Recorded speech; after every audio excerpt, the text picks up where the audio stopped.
খেৰণীৰ হিংসাত্মক ঘটনাৰ বাবে ৰাজ্য চৰকাৰক জগৰীয়া কৰিলে অসম জাতীয় পৰিষদৰ সভাপতি লুৰিণজ্যোতি গগৈ।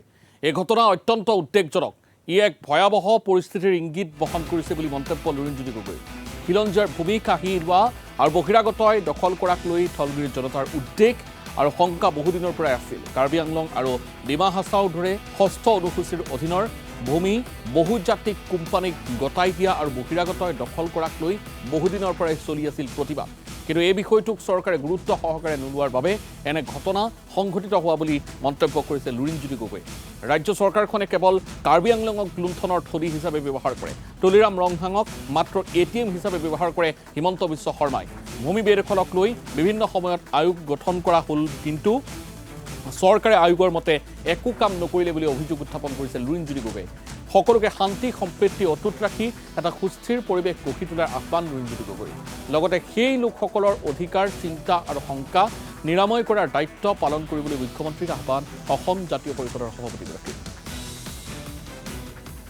কাৰ্বি আংলঙৰ খেৰণীত যি ঘটনা ঘটিল এইটো অত্যন্ত উদ্বেগজনক আৰু এই গোটেই ঘটনাটোৱে তাত যিটো আইন শৃংখলাৰ জনিত যিটো পৰিৱেশ, সেই পৰিৱেশটোৰ এটা ভয়াৱহ পৰিস্থিতিৰ কথা ইংগিত বহন কৰিছে। আৰু আমি সকলোকে আহ্বান জনাইছোঁ এই সময়ত যাতে সকলোৱে শান্তি সম্প্ৰীতি বৰ্তাই ৰাখে, কাৰণ এই এনেকুৱা যি পৰিস্থিতি, এই পৰিস্থিতি বহু দিনৰ পৰাই এটা পৰিৱেশ ইয়াত চলি আছিলে। বিশেষকৈ ভূমিৰ অধিকাৰ আৰু ভূমি অসমৰ খিলঞ্জীয়া মানুহৰ মাটি বেলেগে বেদখল কৰা বা কাঢ়ি লোৱা, PGR VGR এই অঞ্চলসমূহতো বেদখলকাৰীসমূহ এনেকুৱা ধৰণৰ বিভিন্ন কথাক লৈ খিলঞ্জীয়া থলগিৰি মানুহৰ উদ্বেগ আৰু শংকা বহু দিনৰ পৰা আছিল। আৰু বিশেষকৈ কাৰ্বি আংলং ডিমা হাছাওকে ধৰি বিভিন্ন ধৰণৰ ৬ষ্ঠ অনুসূচীৰ অঞ্চলত, বিশেষকৈ যিবোৰ 6 শিডিউল এৰিয়া আছে, সেই অঞ্চলসমূহত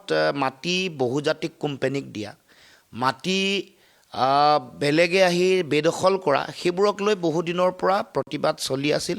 ৰাইজে বিৰোধিতা কৰি আছিলে আৰু গোটেই বিষয়টো চৰকাৰে গুৰুত্ব সহকাৰে নোলোৱাৰ কাৰণে আজি এই পৰিৱেশ আৰু পৰিস্থিতি হ'ল। আৰু চৰকাৰৰ গোটেই পৰিৱেশটোৰ কাৰণে, গোটেই ঘটনাটোৰ কাৰণে চৰকাৰে আচলতে জগৰীয়া, কাৰণ এনেকুৱা ধৰণৰ ঘটনাৰ তেওঁলোকে নিশ্চিতভাৱে তেওঁলোকৰ খবৰ থাকিব লাগিছিল, উমান পাব লাগিছিল, কাৰণ গণতান্ত্ৰিকভাৱে এটা আন্দোলন চলি আছে।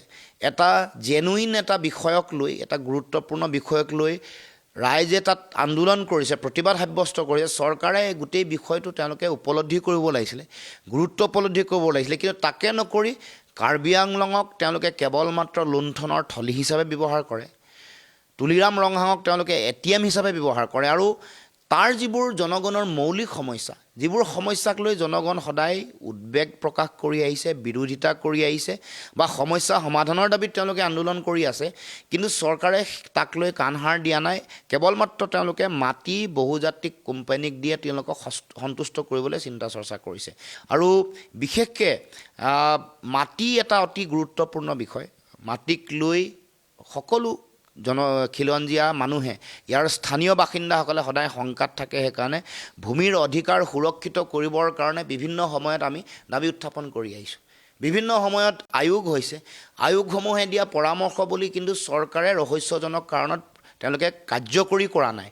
গতিকে আমি দেখিছোঁ যে যিবোৰ আটাইতকৈ বেছি প্ৰটেক্টেড অঞ্চল, বিশেষকৈ 6 শিডিউল এৰিয়া, তাতো এনেকুৱা ধৰণৰ পৰিৱেশ পৰিস্থিতি হৈছে য'ত নেকি তাৰ জনজাতীয় ৰাইজেই হওক, খিলঞ্জীয়া মানুহেই হওক, তেওঁলোক শংকাত থাকিব লগা হৈছে। গতিকে এতিয়া আমি আহ্বান জনাইছোঁ সকলো জাতি জনগোষ্ঠীকে, তেওঁলোকে যাতে শান্তি সম্প্ৰীতি বৰ্তাই ৰাখে, গণতান্ত্ৰিক পৰিৱেশটো ধৰি ৰাখে, আৰু চৰকাৰৰ এই যিটো ব্যৰ্থতা, পৰৱৰ্তী দিনসমূহত আৰু যাতে এনেকুৱা ধৰণৰ ঘটনা সংঘটিত নহয়, তাৰ কাৰণে তাৎক্ষণিকভাৱে কাম কৰিব লাগে। চৰকাৰে, মুখ্যমন্ত্ৰীয়ে কৈছে যে অহা 2 তাৰিখে কথা পাতিব। মই ভাবোঁ যে 2 তাৰিখ দেৰি হ'ব, আৰু যিমান পাৰি সোনকালে এই পৰিৱেশটো কথা বতৰা পাতি যাতে নিষ্পত্তি কৰে, তেওঁলোকৰ অধিকাৰ, তেওঁলোকৰ শংকা, তেওঁলোকৰ চিন্তা নিৰাময় কৰাৰ যিটো মুখ্যমন্ত্ৰীৰ দায়িত্ব, সেই দায়িত্ব পালন কৰিবৰ কাৰণে মই আহ্বান জনাইছোঁ।